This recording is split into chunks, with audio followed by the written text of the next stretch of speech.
அனைவருக்கும் வணக்கம். இன்றைக்கி வந்து பார்த்திங்கன்னா ஃபண்டமெண்டல் ரைட்ஸில் ஆர்டிக்கல் 19 பற்றி பார்க்க போகிறோம். ஸோ இது 19 வந்து பார்த்திங்கன்னா பேச்சுரிமை அப்படிங்கிற மாதிரி நம்ம பொதுவாக வந்து படிச்சிருப்போம்.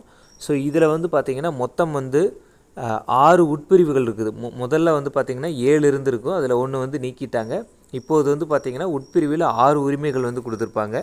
ஸோ அது என்னென்ன அப்படின்னா, ஆர்டிக்கல் 19A என்ன சொல்லுதுன்னா, பேச்சுரிமை மற்றும் கருத்தை வெளியிடக்கூடிய உரிமை. ஆர்டிக்கல் 19B என்ன சொல்லுதுன்னா, அமைதியாக ஆயுதங்கள் இல்லாமல் கூடக்கூடிய உரிமை, போராடக்கூடிய உரிமை. அடுத்தது 19C என்ன சொல்லுது அப்படின்னா, சங்கங்கள் அமைப்பதற்கான உரிமை. ஸோ காவல்துறை, இராணுவம் இவங்களாம் வந்து ஆசிரியர்கள் இவங்களாம் வந்து பார்த்திங்கன்னா சங்கங்கள் அமைக்க முடியாது.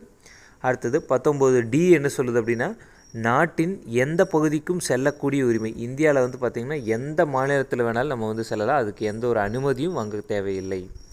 அடுத்தது 19E என்ன சொல்லுது அப்படின்னா, நாட்டின் எப்பகுதிக்கும் குடியேறவும் மற்றும் வசிக்கக்கூடிய உரிமை. அடுத்தது 19F என்ன சொல்லுது அப்படின்னா, இதுதான் வந்து நீக்கப்பட்ட உரிமை.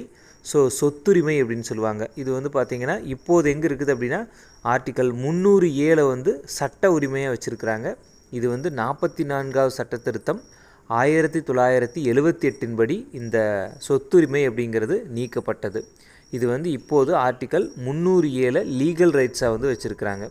ஸோ இப்போ வந்து கவர்மெண்ட் வந்து பார்த்திங்கன்னா ரோடு போடுறாங்க, இல்லை ஏதாவது வந்து மக்களுடைய நலனுக்காக ஏதாவது பண்ணுறாங்க அப்படின்னா, எல்லாருமே வந்து பார்த்திங்கன்னா அவங்களுடைய நிலத்தை வந்து கொடுக்கறதுக்கு வந்து எங்களுக்கு அடிப்படை உரிமை இருக்குது, அதனால் நாங்கள் கொடுக்க மாட்டோம் அப்படின்னு சொல்லி கோர்ட்டுக்கு போகிறாங்க.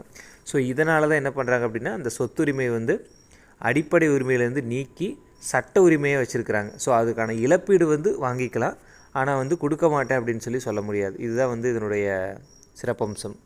அடுத்தது 19G என்ன சொல்லுது அப்படின்னா, விரும்பிய தொழிலை செய்யக்கூடிய உரிமை.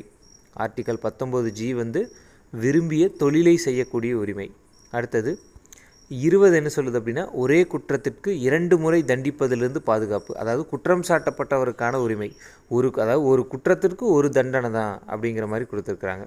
அடுத்து 21 என்ன சொல்லுது அப்படின்னா, வாழும் உரிமை மற்றும் தனிமனித சுதந்திரம் அப்படின்னு சொல்லுவாங்க. அடுத்து 21A என்ன சொல்லுது அப்படின்னா, 6 முதல் 14 வயதிற்குட்பட்ட குழந்தைகளுக்கு கட்டாய கல்வி. இது வந்து எப்பொழுது கொண்டு வரப்பட்டது அப்படின்னா, இது வந்து ஆக்சுவலாக ஃபஸ்ட்டு வந்து டிபிஎஸ்பியில் வந்து கொடுத்துருப்பாங்க. ஆர்டிக்கல் 45 அரசுக்கு வந்து வழிகாட்டியிருப்பாங்க. இது அதன்படி வந்து பார்த்திங்கன்னா 86வது சட்ட திருத்தம் 2002 படி வந்து பார்த்திங்கன்னா ஆர்டிக்கல் 21A வந்து இதை வச்சுருப்பாங்க. அதுபோக அடிப்படை கடமையில் வந்து பார்த்திங்கன்னா 51K வந்து வச்சுருப்பாங்க, 11வது கடமையாக வந்து சேர்த்துருப்பாங்க. ஸோ இந்த அடிப்படை உரிமைகள் எல்லாமே வந்து மறுக்கப்படும் போது ஆர்டிக்கல் 32 படி பார்த்திங்கன்னா நம்ம நேரடியாக உச்சநீதிமன்றத்திற்கே போய் நமக்கான உரிமையை வந்து வாங்கலாம். இல்லை அப்படின்னா ஆர்டிக்கல் 226 படி உயர்நீதிமன்றத்துக்கு வந்து போய் நம்மளுடைய உரிமைகளை வந்து பெற்றுக்கொள்ளலாம்.